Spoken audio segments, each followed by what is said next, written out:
Have you ever been in a room and there's that one person who just commands attention, but they're not saying a whole lot? That's what we're diving into today, personal magnetism. We're going to break down the silent architecture that makes some people so compelling. And trust me, the answer is probably not what you think. It's a wild thought, right? Because we're all kind of conditioned to believe that charisma means being the life of the party, the person who's always got a story. But this flips that whole script on its head. What if real influence isn't built on a flood of words, but on something much, much quieter? Okay, so to really get this, we've got to start by busting a huge myth, what I'm calling the charisma myth. It's this deep-seated belief we all have that talking more, being louder, automatically makes you more influential or important. And here it is, the core misunderstanding in a nutshell. We instinctively think that magnetism means you have to be constantly talking, filling every single silence. But the reality, true magnetism comes from a powerful presence, and that's something that exists completely separate from how many words you use. Think about it. This happens everywhere. In work meetings, at family dinners, the person dominating the conversation is just assumed to be the most confident, the most knowledgeable. But a lot of the time, it's just an illusion. It's a trick of volume over actual value. So what's really going on when someone talks too much? Well, far from making them magnetic, it actually creates what we can call the psychology of noise. And the irony is, it usually has the exact opposite effect of what the speaker is trying to achieve. And this gets right to the heart of the problem.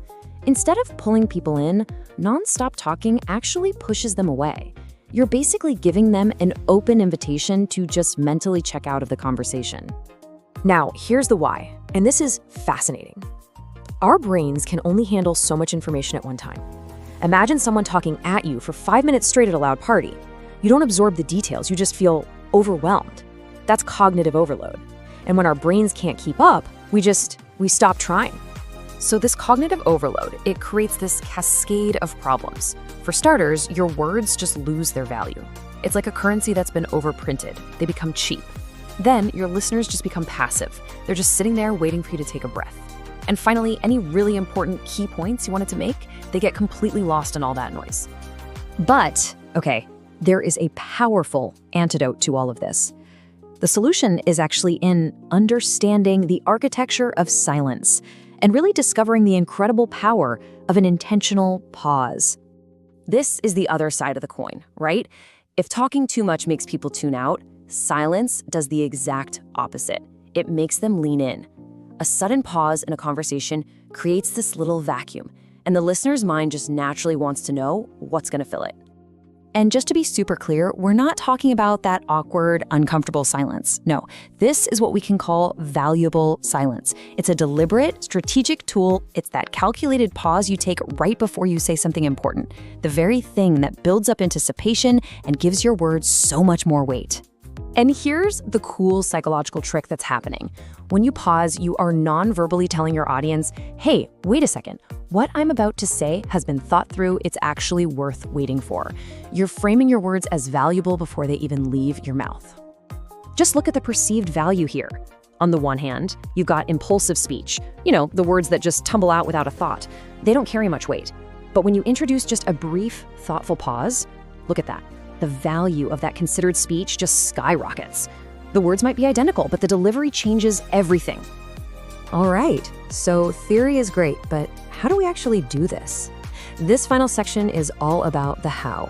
We're going to walk through a new framework for turning this idea into a real, practical skill for way more impactful communication. And let's be crystal clear on this point. This is not about becoming a quiet person who never says anything. The goal is not just to talk less. The goal is to make every single word you do decide to use count for more. It's about quality, not quantity.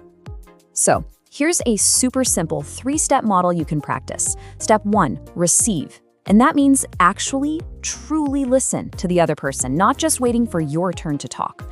Step 2, and this is the game changer, pause. Just for a beat, let what they said land. And then step 3, transmit. Speak with intention, with clarity.